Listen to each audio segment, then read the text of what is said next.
کل Peshawar high court میں مقدمہ تھا، سماعت کے لیے مقرر تھا پی ٹی آئی کا، اور یہی بلے کے نشان سے متعلق، اور وکلاء جو تھے کل بھی کورٹ میں نہیں پہنچے، صبح نہیں پہنچے، کچھ دیر کے وقفے کے بعد پھر سماعت کے 3 مختلف مواقعوں پر ان کو یہ مواقع فراہم کیے گئے عدالت کی جانب سے کہ وہ آئیں، مگر وہ نہیں آئے دھند کے باعث یا جس وجہ سے بھی۔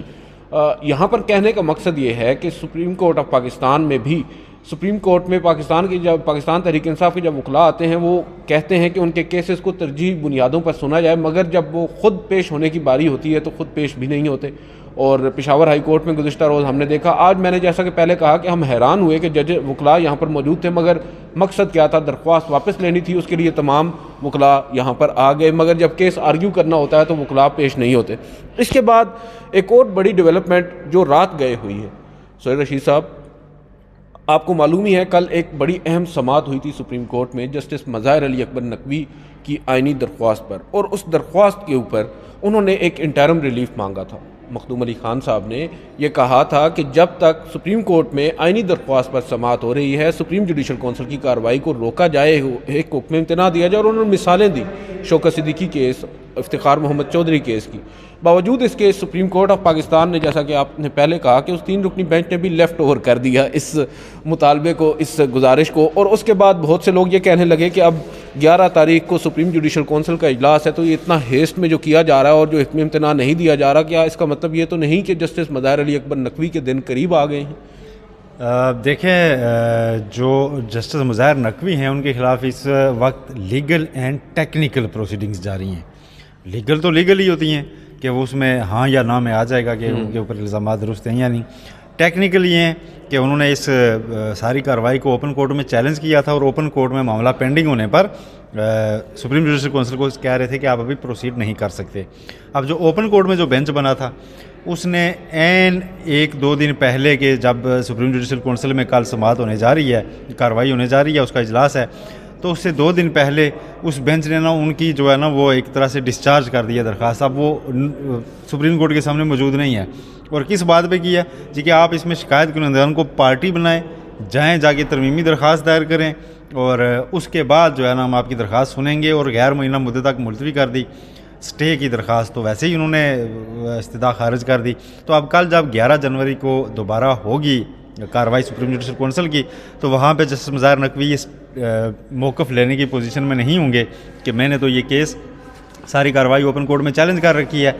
تو بظاہر جسٹس اعجاز الاحسن نے جو چیزیں لکھی ہیں، جن کی نشاندہی کی ہے، ان میں وزن اس لیے محسوس ہوتا ہے کہ اتنی جلدی کیا ہے۔ دیکھیں، جب ایک جج کے خلاف آمدن سے زائد اثاثوں کا معاملہ سامنے آتا ہے تو اس میں زیادہ محتاط کیوں ہونا چاہیے؟ میں یہ نہیں کہتا کہ جج مقدس ہے تو ہونا چاہیے،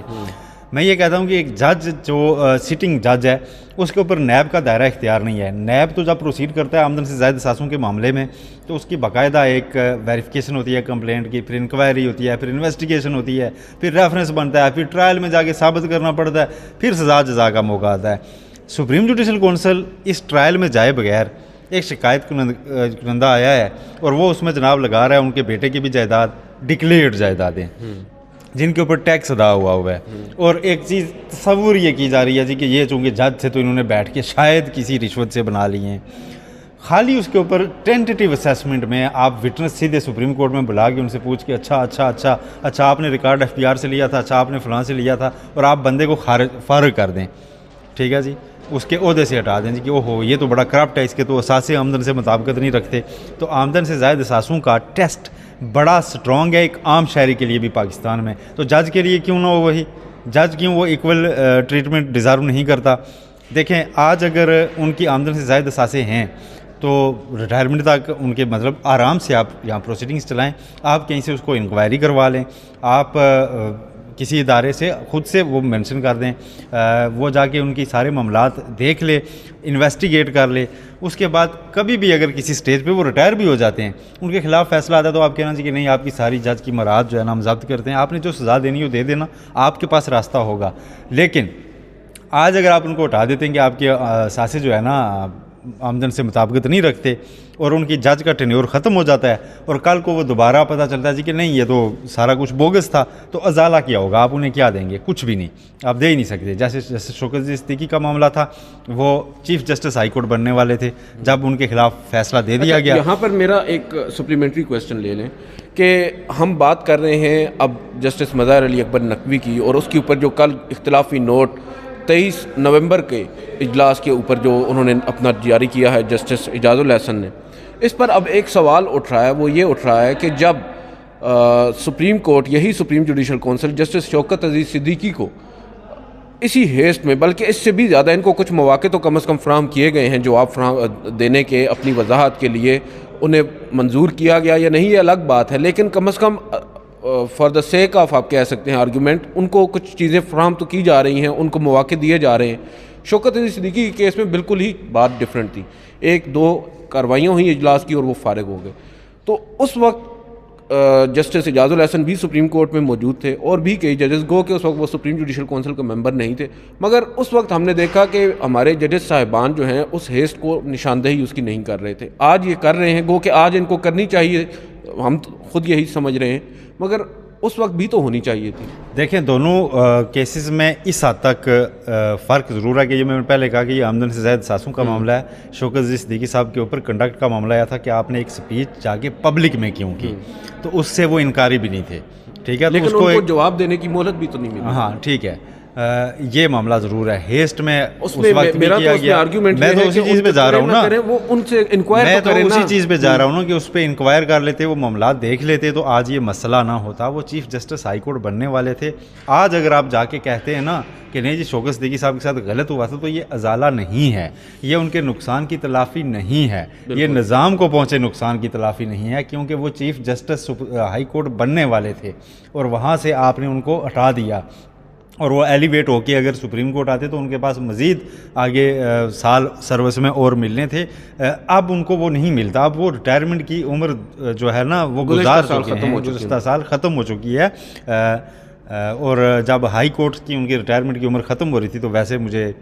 بتا رہا ہوں کہ ہم وہاں پہ تھے, تب تو ہماری ایسوسیشن نے ان کو آنر کیا تھا, ہم نے رسپیکٹ دی تھی کہ اس ڈیٹ کے اوپر ہم نے ان کے ساتھ ایک گیدرنگ رکھی تھی کہ چلیں فیئر ویل, کہ ہم نے ان کی ریٹائرمنٹ ڈیٹ کو سیلیبریٹ اپنے طور پہ کیا تھا کہ یار مطلب نا ہم ان سے چلیں بیٹھ کے کچھ باتیں سیکھ لیں گے. کئی معاملات پہ ہم برملا اختلاف رکھتے ہیں ان کا. میں ذاتی طور پہ آج بھی سمجھتا ہوں کہ ان کو وہ پبلک سپیچ کرنے کے بجائے سسٹم میں رہنا چاہیے تھا. وہ اس کے کانسیکوینسز جانتے تھے, میں اچھی طرح جانتا ہوں, ان کو پتہ تھا کہ اس کے بعد میرے ساتھ کانسیکوینٹلی کیا ہوگا. سسٹم کے اندر رہتے وہ زیادہ فائٹ کر سکتے تھے, وہ سود مند ہو سکتے تھے. انہوں نے سسٹم سے نکلنا آپٹ کیا اس ٹائم. کیوں کیا, یہ بڑا کوسچن ہے. اس لیے کیا تھا کہ سپریم جوڈیشل کونسل ایک اور ہیسٹ میں ان کے اوپر, جیسے آج جسٹس مظاہر نقوی کو سامنا ہے جن حالات کا, ان کا انہیں سامنا کرنا پڑتا تھا. ان کے اوپر ایک بدعنوانی کا کیس بنا کے اس میں انہیں فارغ کیا جانے لگا تھا, جس میں ساری زندگی وضاحتیں ان کو دینا پڑنی تھی کہ جی میں نے یہ کیا یا نہیں کیا. ٹھیک ہے, خارج بھی کر دیا. خارج وہ بعد میں ظاہر ہے وہ نہیں جج رہے نہیں نا, تو پھر خارج ہو گئی نا. نہیں اس وقت ہی جب ان کو فارغ کیا گیا نا اس کیس میں, اس سے 2 دن قبل ایک پریس ریلیز کے ذریعے بتایا گیا کہ وہ کیس ان کے خلاف ختم ہو گیا. جی کیونکہ وہ ادھر سے کر رہے تھے تو اس لیے. تو بہرحال ان کو بھی بدقسمتی سے اس ساری سچویشن کا سامنا تھا. تو ایک جج کے اوپر نظر بڑی سٹرونگ رکھنی چاہیے, اس کا محاسبہ ہونا چاہیے. تو اس پہ میری رائے یہ ہے کہ آپ نیب کو ایک لمیٹڈ اختیار دے دیں کہ وہ اس معاملے کو پبلک نہیں کرے گا. وہ اس معاملے کو, آپ نے کوئی بھی کمپلین آتی ہے نا, سپریم جوڈیشل کونسل نیب کو بھجوا دے. نیب اس کا ٹینٹیٹیو جائزہ لے, انویسٹیگیٹ کرے, ادھر ادھر سے جج کو نہ بلائے. آپ کو لگتا ہے کہ جج کی جس کے نام پہ جائیداد ہے, اس کا پورا حساب کتاب لگا کے سپریم جوڈیشل کونسل میں ایک بالکل رپورٹ تیار, کیونکہ ایکسپرٹی ان کی ہے نا, ایکسپرٹی ان کی ہے, وہ ایک رپورٹ تیار کر کے دے دیں کہ یار اس کے اوپر جو یہ شکایت ہے نا, اس پہ ہمارا یہ خیال ہے کہ یہ بنتا ہے یا نہیں بنتا. اب مجھے یہ بتائیے گا, جو جسٹس مظاہر علی اکبر نقوی کا معاملہ ہے, ان سے بھی بہت سے لوگوں کو اختلاف ہوگا, ہمیں بھی ہوگا, مگر ایک چیز ہمیں نظر آ رہی ہے کہ یہ چیز ہیس میں کی جا رہی ہے, اور جو ان کو ایک رائٹ ان کا بنتا ہے وہ نہیں مل رہا. بہت سے لوگوں کا یہ تاثر ہے, اور جہاں تک بات ہے درخواست دائر کرنے کے باوجود